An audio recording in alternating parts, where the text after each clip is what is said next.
Assalamualaikum warahmatullahi wabarakatuh. Welcome back guys to my channel. As promised, kita akan unboxing lagi. Kita nak review lagi. So for tonight lah, kita akan review this particular car. This is Mini GT Bentley Continental GT3 number 7. So previously kita ada review this one.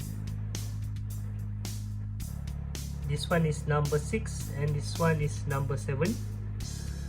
So let's do the unwrapping. So this is the box. Okay, so this is the license with Bentley, official license product. So this will be number 238. Okay guys, let's do the unboxing. Here we go.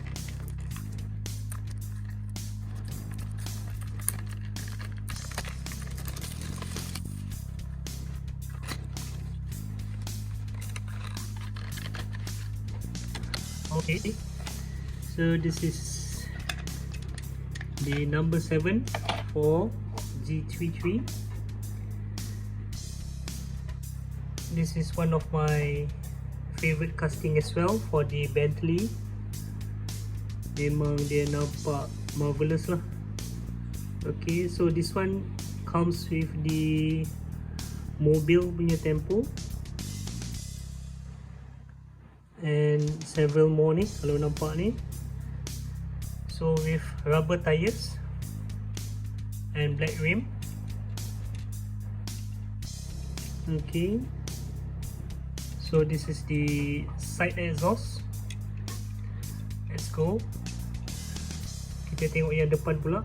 Kalau kita tengok yang depan ni, dia ada number 7 on the grill. Okay, dengan tengok, as I mentioned before, the detail of the headlamp depan ni. Okay, it's different parts dia tapal macam ni. Kalau tidak, kalau biasa kita nampak dia tak jelas dia punya headlamp.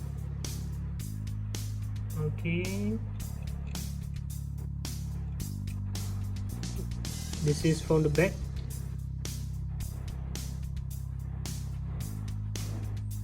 So kita tengok GT wing dia.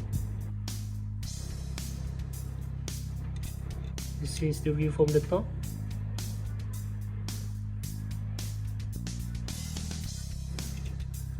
Okay guys, let's compare number 7 and also number 6.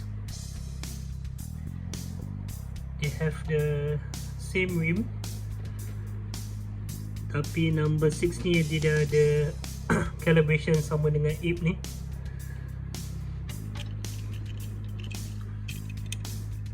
So we can see the difference, number 6 and number 7. The only thing lah yang buat dia very fragile sikit is on the side mirror. Number 6 ni very see, kalau boleh tengok ni, is rubber. So kalau terputus tu, it will be a problem lah untuk collector ni. Okay guys, please comment, subscribe, ring the bell and also share if you like my video. So see you guys next time. Assalamualaikum.